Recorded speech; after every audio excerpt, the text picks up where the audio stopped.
Je m'appelle Loïc. Je m'appelle Cyril de Nazet. Je m'appelle Corbinian, je suis bavarois. Je m'appelle Hubert Riem.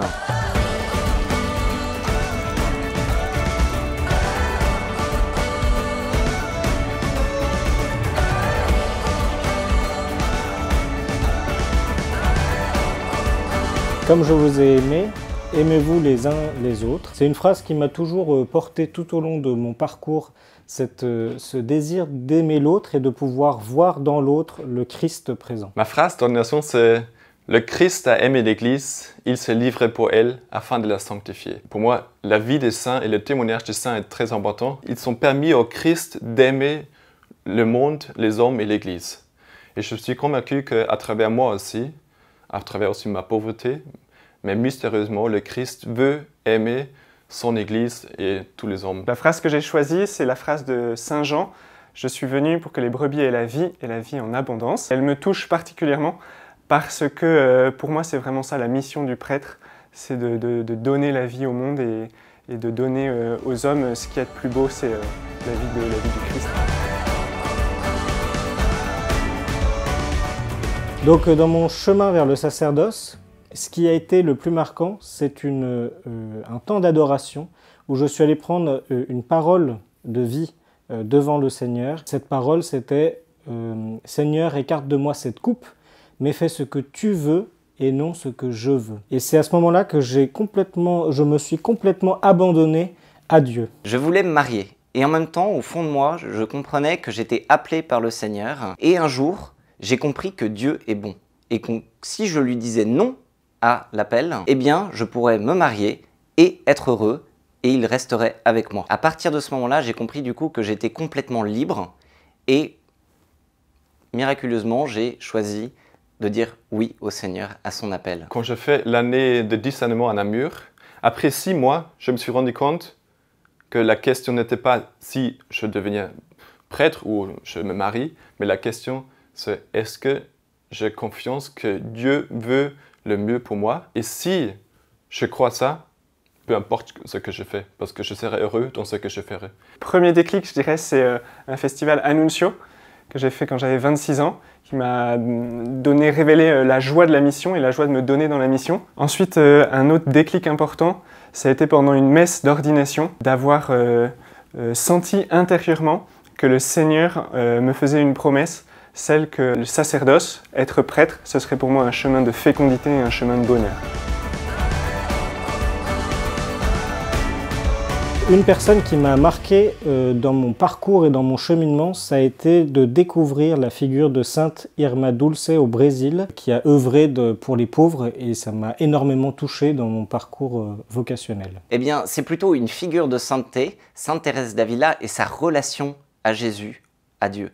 Un jour, elle descend d'une calèche et là, pam, les 2 pieds dans la boue. Et elle lève les yeux au ciel et elle dit « Si c'est comme ça que tu traites tes amis, je comprends que t'en aies pas beaucoup. » C'est cette simplicité de la relation avec Dieu, avec Jésus, qui m'a toujours beaucoup touché et elle continue à m'accompagner. Au cours d'une messe à Lyon, je me suis posé la question, la première fois, cette pensée m'est venue, peut-être toi, tu devrais faire la même chose. Et donc j'en ai parlé à personne. Une semaine plus tard, j'étais à Lourdes, et je me suis confessé à un prêtre. Au début de la confession, la 3e phrase qu'il me dit, « N'est-ce pas, depuis quelques jours, tu te poses la question de la vocation ?» Et moi je lui dis, comment il sait ça? J'en ai parlé à personne, et ça m'a profondément touché. Et donc il m'a simplement dit, « Je t'invite à te poser cette question. » Moi, je citerai 2 personnes importantes. La première, c'est le pape Jean-Paul II, puisque justement, au moment où j'ai reçu cet appel à l'ordination, je lisais le petit livre où le pape Jean-Paul II raconte sa propre vocation, ma vocation don et mystère. Ce qui m'a interpellé chez lui, c'est le fait de voir la vocation comme une aventure à la suite du Christ. Et puis la deuxième personne qui a marqué mon histoire, c'est le père Jacques Hamel. En fait, j'ai décidé d'entrer au séminaire quelques jours avant les JMJ, et donc quelques jours avant qu'il soit assassiné, et j'ai toujours reçu ma vocation un petit peu comme un cadeau du Seigneur, qui me disait, ben voilà, il y a un prêtre qui donne sa vie pour le Christ, et toi, tu t'apprêtes aussi à donner ta vie à sa suite.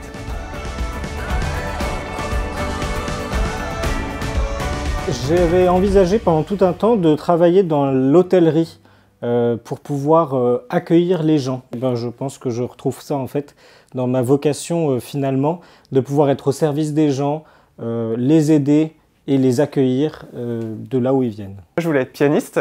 Avant d'entrer au séminaire, j'ai fait des études de musique pendant 10 ans. Et ce qui m'animait à l'époque, c'était déjà de consacrer ma vie pour quelque chose de grand, quelque chose de beau. C'était d'offrir aux autres quelque chose qui permette d'élever leur âme vers Dieu. Et donc j'ai toujours vécu mon appel au sacerdoce comme dans la continuité ou comme un accomplissement de cet appel, de consacrer ma vie à quelque chose d'encore plus grand qu'est la musique, en consacrant ma vie à Dieu lui-même et en offrant aux autres ce qu'il y a sans doute de plus beau et ce qui est sans doute de plus fort pour les faire grandir, qu'est la vie même de Dieu. Plus qu'une difficulté, une crainte que j'avais, c'était une crainte liée aux études et à la longueur. Le chemin vers le sacerdoce dure 7 ans. Ça n'a pas toujours été simple et évident, mais en fait, avec l'aide de Dieu et de l'Esprit Saint, on y arrive et j'en suis la preuve vivante. Difficulté, mais en même temps un chemin.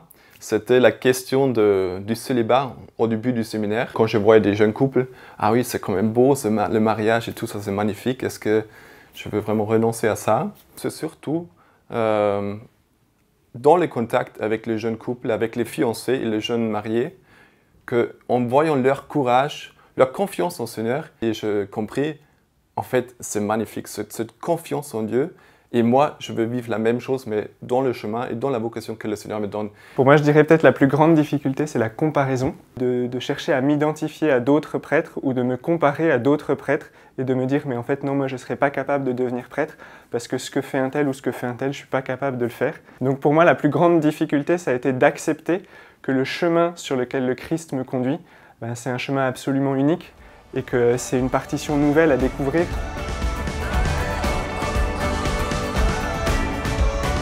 Mes plus beaux souvenirs au séminaire, ce sont les temps fraternels qu'on partage avec les autres séminaristes, autour d'un verre ou dans un jeu de société ou en se baladant. Vraiment de pouvoir avoir des échanges profonds sur notre foi et de partager ensemble dans la joie ce chemin vers Dieu. J'en ai plein, c'est-à-dire tous les moments de fraternité que nous avons entre séminaristes, entre formateurs et séminaristes. Une bonne bière, un temps d'échange, un temps de jeu, de sport. Alors peut-être le plus beau souvenir, ce serait la vie fraternelle. Après un souvenir particulièrement marquant, ça a été la messe dans le désert pendant un voyage en Terre Sainte, dans ces paysages magnifiques. Et cette présence de Dieu dans le désert, moi, m'a beaucoup touché il y a quelques années.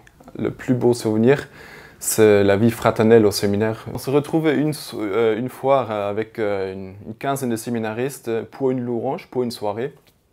Et au cours de la louange, on avait plusieurs paroles qui nous exhortaient à l'évangélisation. Et donc après 3-4 chants, il y a celui qui guidait la louange.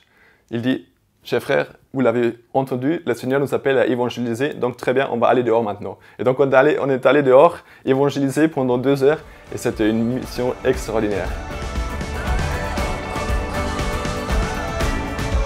Un grand moment pour moi dans ma vie, ça a été cette grande soirée d'adoration, où vraiment j'ai vécu l'abandon à Dieu et où je suis ressorti avec une joie et une paix intérieure comme jamais j'en avais vécu avant. Ça a été tout le départ de ce cheminement, de ce nouveau cheminement qui s'ouvrait à moi. Voilà, ça a été une joie intérieure indescriptible, mais qui est encore aujourd'hui profondément présente.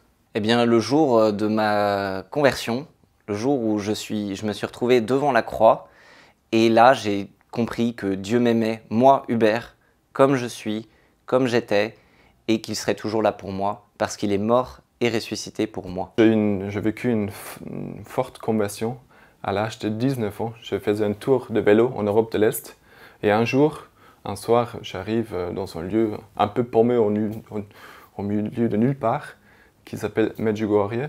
Et le soir, je suis rentré d'un restaurant pour aller au logement et je traverse une place où il y avait un temps d'adoration eucharistique. Je ne savais rien de ça, mais je voyais juste un cercle, un disque éclairé au-dessus d'une table et plusieurs personnes qui priaient.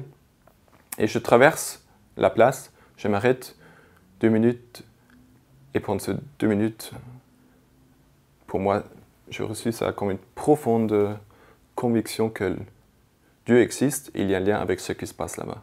Alors moi je dirais simplement aujourd'hui, maintenant, En fait, j'ai jamais autant senti la présence du Christ que maintenant, que m'acheminant vers l'ordination, et je dirais que je la ressens de plus en plus.